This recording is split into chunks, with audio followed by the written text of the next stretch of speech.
All right, so let's get after it here. So super excited to have you guys on after slight technical difficulties, and now you guys are ready to rock and roll. Why don't you guys just give us a couple minutes on like the background, how you got into real estate, how you hooked up with each other to do this together, kind of give everyone an idea of all of that, and then kind of what the business looks like today. Okay, we'll let you start. Well, it starts with you though. Go ahead and start. 20 years ago. Yeah, 20 years ago, I got my real estate license after being in a marketing role with a new home builder locally. And then I had a team, but it wasn't really a team. It was just backstopping each other. We just all spent a lot of time sort of just collaborating, but it wasn't anything that was like this, nothing that was this purpose driven.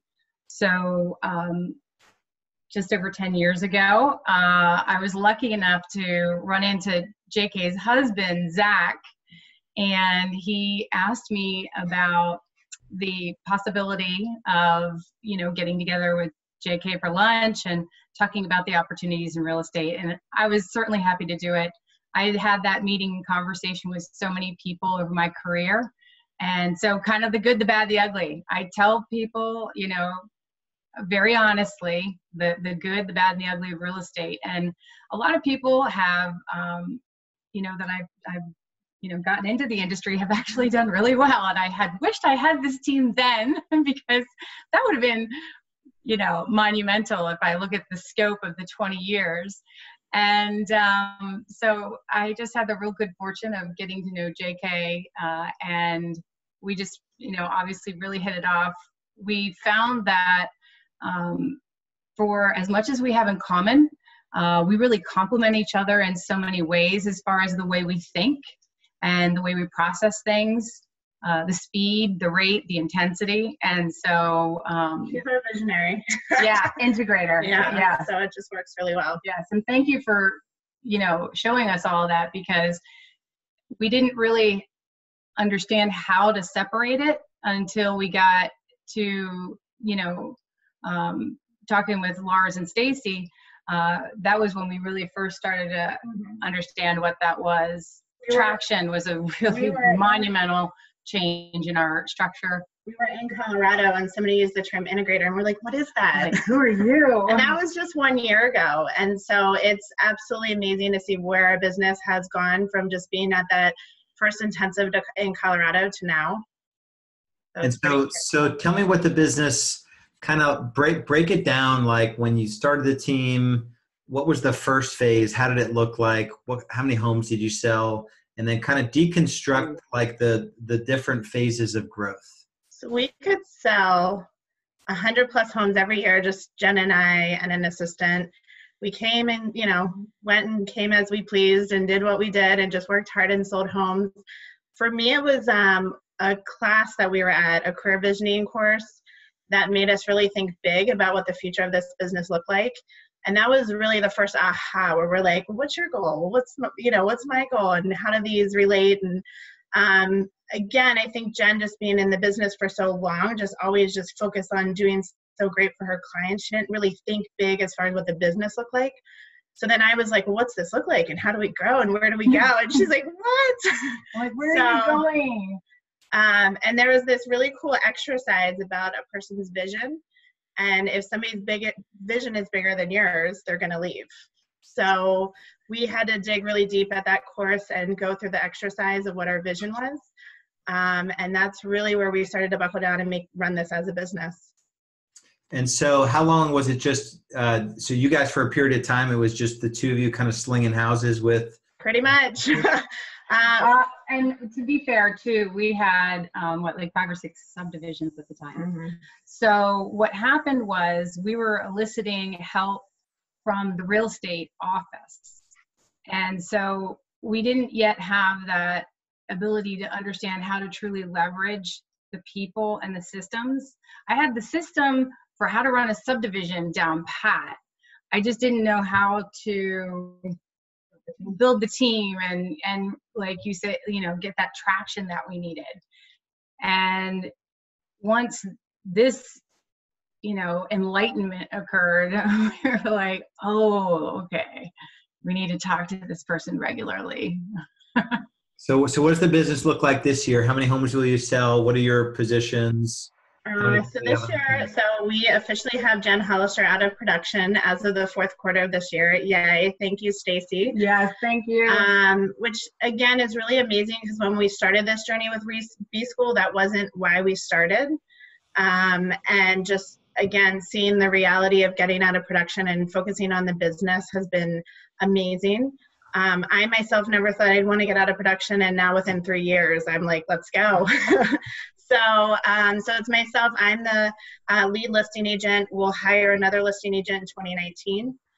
We have 3 full-time admin, listing manager, contract manager, and we just promoted somebody into director of operations with our amount of growth for next year, which has been an amazing hire for us in just allowing a lot of our time to get freed up.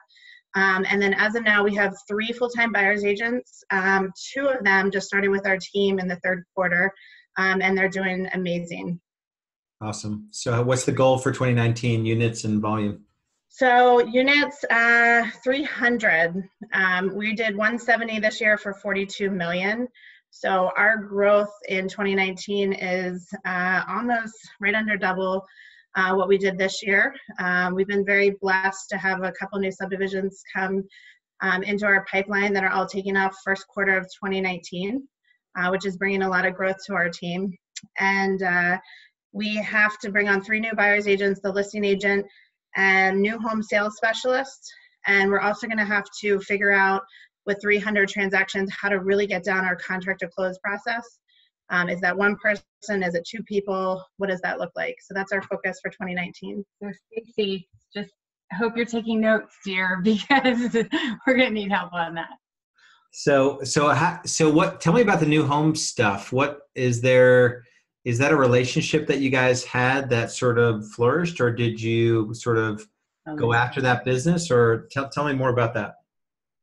So that we were very fortunate. We started both of our careers at an independent company, which basically their core was new home sales, and you just learned resale as a result of the spinoff business. So Jen and I are highly trained in representing local builders. And what happened is through the shift in the market, through us changing brokerages, a lot of those subdivisions, we only took 1 with us when we changed brokerages. And so what happened was a blessing in disguise, because with all those going away, we had to retool our resale business. So this year, the majority of our business is resale, and we've been talking about it, praying on it. We knew one day new homes would come back. We didn't know when that would be. And we have multiple opportunities in 2019, which is really amazing. So that's interesting. So of the 170, how many were that new construction business versus resale? About 30 transactions. And then of the 300, what will be the split between new home sales and new construction? On the listing side, it'll probably be close to 80 listings for new home sales, but the spin-off business that'll come out of the communities, they're not first-time home buyer communities. So the majority of people coming through the door will have a home to sell. So that's where that projected growth is, why we absolutely need a second listing agent. So it's pretty exciting. Awesome. I mean, I'm just thinking for my own business, how we can implement something like this. So part of me is just completely off script. Well, and no, that's okay. So, can I address this? Okay. So you're going to love this because you already have the answer. What we did was when we interviewed for the one community, we used the VTO. We used the key drivers, and we went in with the 1, 3, and 10-year vision. And we basically interviewed them about what they needed in a new home sales professional or real estate team who they decided to hire. They wanted to hire an in-house builder rep. And at the end of that first meeting, because we just stuck to the script and asked the right questions, they couldn't believe what we had to offer. Because as you know, most agents just go in and talk about the glossy stuff. Here's where we're going to market you. Here's what we're going to do. But with this being a new home subdivision and a builder who hasn't done this before, they have the vision and they have the money. They just need to figure out how to make this happen. And so with the 6 key drivers, we were able to walk them through. And when we talked about, having rocks and these projects and this accountability, it just made total sense to all of them. Because they're business owners. Yeah, that's awesome. Mm-hmm. So it's only a 10% referral on stuff like that. Yeah. Yeah. No doubt. Yeah, that's really cool. That's one part of the business that I've never been involved in. And sometimes when you're like you've never done something, it seems like crazy. So here's the funny part. So we have this meeting. And the amount of business that could come out of this is, again, it's amazing. And so Jen and I meet at the office at like 7:30 a.m. on a Saturday. We have a 9 a.m. meeting with this developer. Really smart guy, and this is not his only business. And we're looking at each other like, what are we taking? What are we going to do? What are we going to say? And I think Jen's the one that came up with it. And we're like, let's just take the B-School model. Let's just focus on it. It just makes so much sense. So in less than an hour, we prepared for that meeting. We didn't really have that much prepared. And we just talked through as far as what we could provide and how we understood to, really listen to their big why and what their vision was and make it a reality. And then we were going to be really honest with them through that 1, 3, and 10-year vision as far as can this happen? Yeah. The thing that was really different also was that we were able to provide solutions. We could see where they had holes that needed to be filled with certain roles, certain personnel, certain key personnel. Just in having that, the questions like JK said, just asking a lot of questions and learning where we could fill in and provide support and service. That was really the key to this. And it was very, I think because of the contingency sale, right? They needed to be able to rely on a team that can sell the other house. Mm-hmm. So when they could look at our numbers in production and trust that we have that covered, I think that gave them a lot of confidence in hiring us. Yeah, that's awesome. Mm-hmm. So let's talk about the challenges with growth. So were there any moments where you two were just like, this sucks and is it worth it? Let's just go back to me and you and an assistant. Let's keep it simple. Were there moments where you really sort of dug in and decided like, this feels really hard. Are we going to keep going? What were some of those moments for you guys? There's been many, many nights at 1, 2 a.m. Jen and I are at our laptops on Google Drive, working on documents, putting policy in place. So the good news is we energize each other, so we just keep going. We're both very competitive. So, but yes, we've many times talked about the possibility of just saying, hey, you know what, this would be so much easier. But again, I think when we look at the future for our families, and I know for her, she hasn't said this to me, but when I'm like focused on negotiating all these deals over a weekend, and she now doesn't have the deals to think about over a weekend, there's some peace there as far as quality of life. So, there's many times where we've said that in the past, but now we are completely focused on moving this forward. Do you think about her piece when you're negotiating all those deals? Like, I'll be there one day. Okay. One day. I'm like, me, you really love each other. That's so good. Yeah. Well, okay. And in fairness, too, she knows that I have been working those weekends. I'm different. I'm still working, like, to be fair. For sure. Yeah. One of the beauties of my background is that I have a design background. And so I'm working directly with the architect on the designs for the new home community, which is thrilling for me because it is where I get my creative energy out. And I feel like I was just, destined for this because this is what I really have a passion for. I really, really love it. We designed the logo. We're designing floor plans. We named all the streets of the community. It's so much fun, but it is, a lot of focus and a lot of hours to get this going. So, JK knows that I'm working. She showed up for the groundbreaking event where the senator of the state of Pennsylvania and representatives, township officials, other designated people, like, were all there, and we had over 70 people or something like that show up. It was on the ABC News, the Sentinel, Central Penn Business Journal interviewed us, so she knows I'm working. Yeah. So what we've done, that we've taken her out of resale and out of production, is she really is going to run new home sales and development. We have an opportunity at land development and another subdivision. So she's just starting a new division of our company. Yeah, and it's really interesting because we find that this doesn't really exist. Like you said, Lars, it's like, okay, wait, what are they, what's happening over there?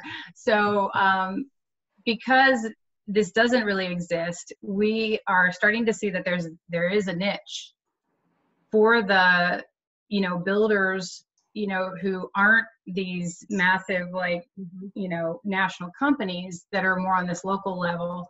They want to have real estate agents involved for a lot of reasons. And, obviously the contingency sale is one of them, but another one is that we are a part of their community.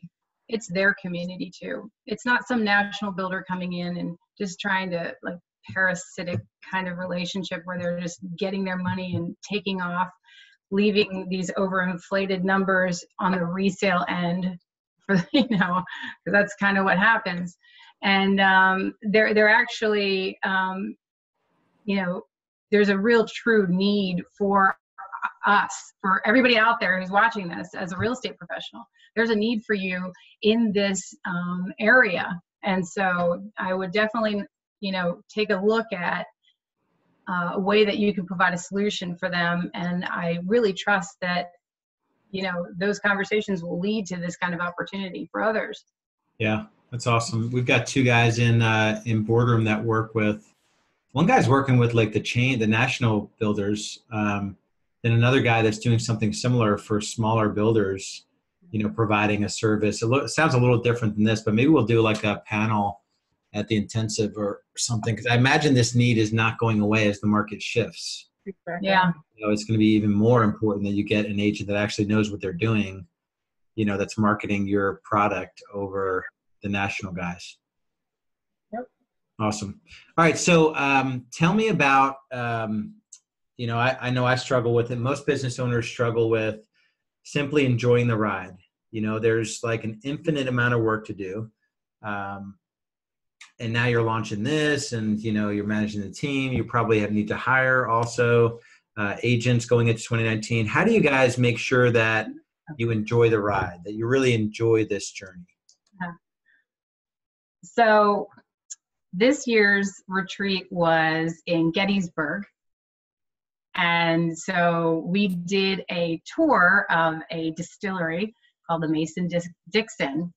And the gentleman who gave the tour, Lars, it was honestly almost like you were up there giving this tour, because the things he said about grit and tenacity, and how people will say that I was an overnight success 10 years later. Nobody will see how hard the work was behind the scene, but then when the day comes. So we have a lot of fun together doing those sorts of things. And that's one of the ways that I think we have a lot of fun, is because now we're building enough capital to, put a lot more into the retreats and the perks for the team. We had a football party at JK's house. Everybody came, and that was a ton of fun. Because half of us are Eagles fans and the other half are Steelers fans. So it definitely makes the office, rivalry a little more fun.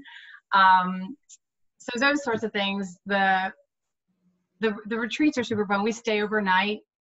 We go out and we have a fabulous dinner. We did a ghost tour. We did a ghost tour in Gettysburg.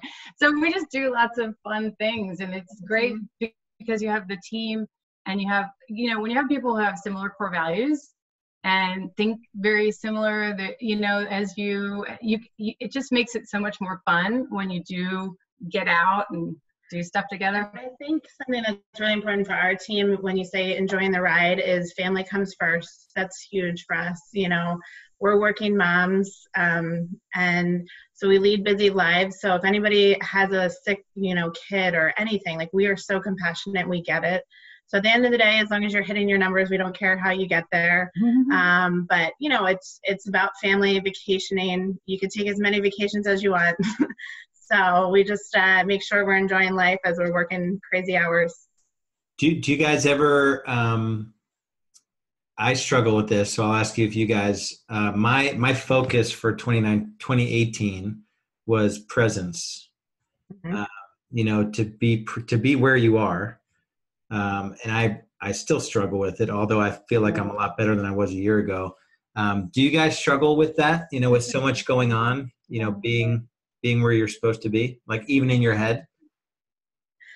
I mean, for me, I have to make sure to put my phone down when I'm with my kids, because as you know, that phone can just ring constantly.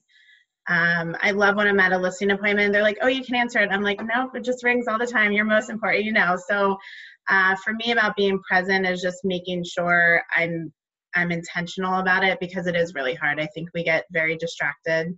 When I'm working from 11 p.m. to 1 a.m., just making sure my family understands why and that there's a goal at the end of it. So like yourself, I have to make sure I'm present and give everybody the attention they need. Yeah. Awesome. What do you guys worry about when it comes to the business? Do you guys have any worries? What keeps you up at night? Sure. I'm trying to think about what I want to share. I'm not a worrier, so I'm blessed in the fact I don't sit there around and worry.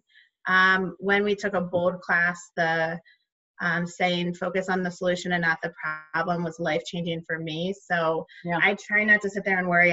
In my brain, I say, okay, what has to happen next? What do we need to do? How do we fix that? Yeah, for me, I learned a long time ago to stop thinking about myself and start thinking about other people. And I always, whenever anybody gets down, I always give them this advice: go be a blessing to somebody else. Do something that's not about you, and it really does, it eliminates a lot of worry when you just try not to get too introspective on things. Don't take it so serious. I mean, it is serious, don't get me wrong about that. But appreciate the setbacks, because the setbacks a lot of times are set up for something bigger and better. It's just, for us, we feel like it's just God putting us into the position we need to be in, and we need to just accept it. Yeah. That's awesome. It's crazy how anytime that something has not come our way, we don't know if it's a week, a month, a year later, but we're like, wow, we're so happy we didn't do that. So, and the good thing is with me, I'm more of a driver. I can make quick decisions. I just need to feel well about it. And then Jen has more of the analytical. So she likes it. She likes the concept, but she's got to analyze it. So, we don't always make a decision overnight. Which is good because we have that healthy balance. And like I said, anytime something hasn't come our way, it's worked for us. And back to the worry question, I would say last summer, we talked about this at the intensive. So we had to let go our closing coordinator after 10 years. We had a $5 million buyer agent go back to new home sales. We had another $5 million agent we had to take out of production. He took our closing manager position. And our third buyer agent at the time didn't make it after 60 days. So we were left with one buyer's agent last year, a closing coordinator who was brand new to the position. So talk about worry.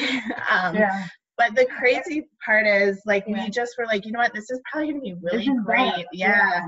Because it allowed us to retool and just make that position what we wanted in it versus what it had been for 10 years. Yeah. And that person was just in control of creating it. So again, it's, I think, all how you look at it. Yeah, that's awesome. As you guys go into 2019, what most agents are focusing on, there's going to be a lot of fear. I think a lot of people are in denial right now. There's not public, get out of real estate now, on the paper yet. Are you guys naturally just motivated, or are you keeping your psychology in check with the team? Are you guys as a team talking about the shift and how to work your way through it? How are you guys dealing with the shift? So that's a great question, of course, because you're right. Everybody is now more focused on the fact that we are feeling some of that early impact. And the things that we did during the business retreat was talking about what you can do individually. We gave them some tips and ideas on just thinking about how to save money. Just a simple, I mean, it's a really simple thing, but we want people to be in that mindset of getting lean. Because, you know, well, I shouldn't say we, well, sort of we, because JK joined me in 2008. Like, what was she thinking? But my business had gone down 30% in 2009. Okay. So I've already been through this whole thing. I know what this looks like. And JK didn't know better. So, except for her family was saying, what are you doing? But the reality is, you know, it's really just tightening your belt and being frugal and conscientious. You know, the people are still going to need to buy and sell real estate. And if you start getting yourself in a mindset like, oh, what's going to happen? You know, that'll probably create more of a problem than the actual problem itself. So I don't watch the news. I didn't watch the news 08, 9, 10. Actually, it was probably about, when did I start to feel like, I just started watching the news again recently because it doesn't help your mindset to keep focused and positive.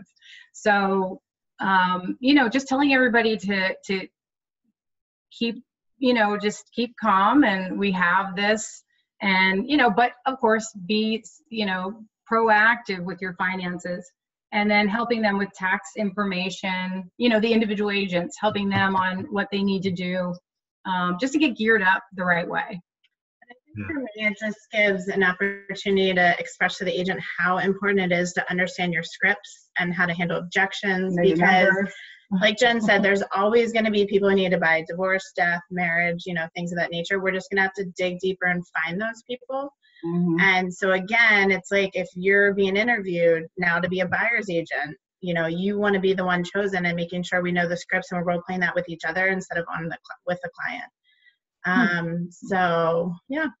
Yeah. Awesome. What about the best advice you guys have ever received about business? Oh, I think we could just do a playback on everything you've touched so far. Yeah. I think traction was the turning point.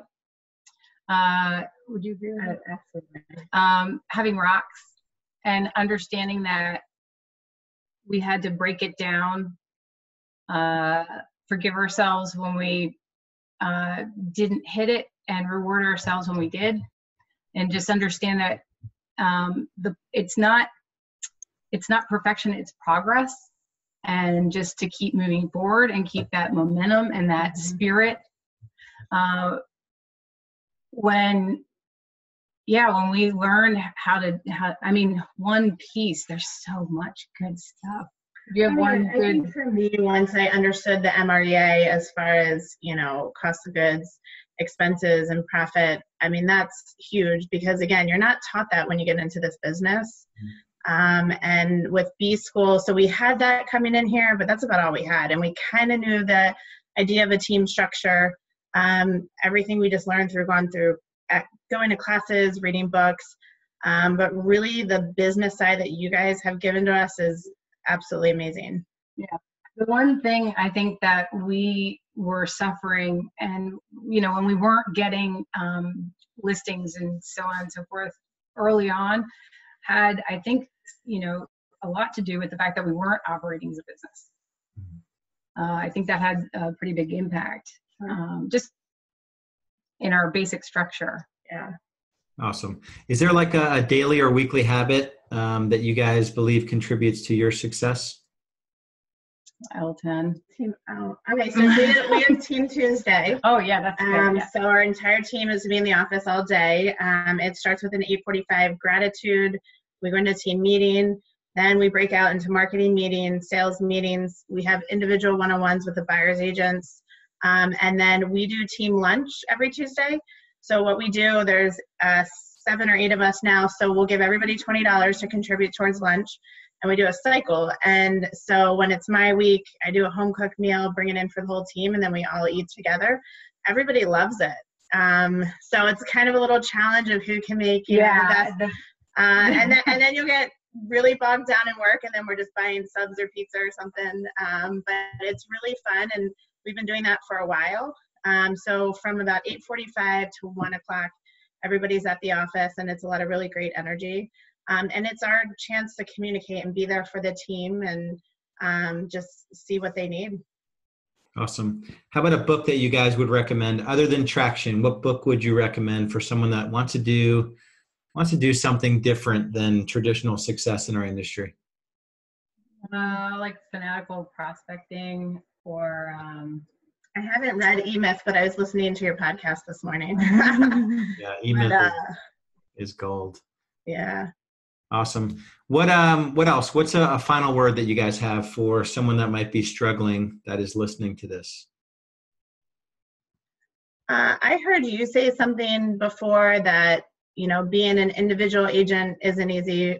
Owning a team isn't easy. None of this is easy. But, running a team at this level makes it worth it. And again, when I'm doing that deal with that 75-year-old agent who is still out there grinding it, it's just validation to me that we're on the right path of creating this business. When I start to look at our numbers where we're really going to start taking off as a company, it's pretty amazing, and has been definitely worth every late night that we've put in. And again, there's been many of those. Yeah. I mean, for me personally, I think experienced, in the 20-year cycle, I've experienced being an individual agent, so to speak. There was a team, but it wasn't like this. And, I was working 70, 80 hours a week. I was doing an enormous amount of business, and it was wonderful. However, everything else in my life fell apart. And to be able to have weekends and evenings and run this amazing business, I just want everybody to see this. I want the people that I care about in this industry to know that they can do this. It is going to be life-changing for them. And I think as they see more and more of us doing it this way, they're gonna believe, and they'll hopefully start, trending this way and living this life, because when they have this opportunity and they know what this is all about, it is truly life-changing. So. Yeah, and to your point, and I say it more matter of fact in boardroom than for everyone. It's gonna suck either way. Right. That's being so 75 true. years old and having no money in the bank and showing homes sucks. And this is hard. Like the journey of shifting from you get really good at one thing, and then now you're changing into being business owners. That there's nothing easy about that. And right. Yeah. super rewarding and challenging and fun and frustrating, and you want to poke yourself in the eye one day when an agent leaves for no reason. We had an agent leave our team today, and I probably shouldn't even check my email. He was going to do so well. Oh. He was going to do so well. Military guy. We picked him up at a meet and greet.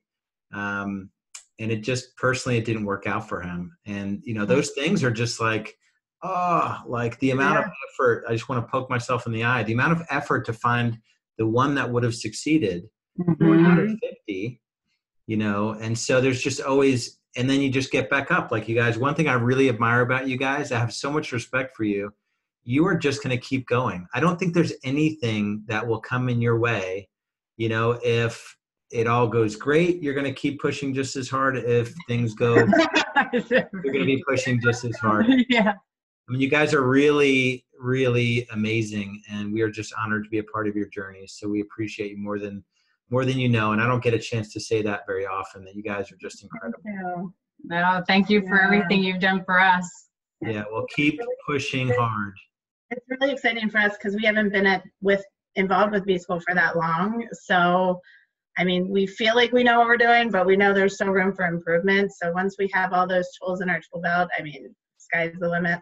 Yeah, that's awesome. And we claim 100% of your successes. We don't count the 19 years to get to this point. You know, we only look at everything we've done. Right. That's all right. Yeah. So it's funny because now I keep telling my daughter, you know, when you go to college, go for business. Everything else, if you want to be a hairdresser or you want to be a real estate agent or whatever it is, just get that business degree. Then go do whatever. Just the fundamentals and learning this has been, you know, the most, you know, change that we've experienced. Yeah, that's amazing. Yeah. Well, we appreciate you. Real Estate B School appreciates you. Your story is like inspirational, and I know you've shared at intensive before, and it's always been heartwarming to have you guys on stage as well. So thank you very much, guys. Yeah, thanks, Lars.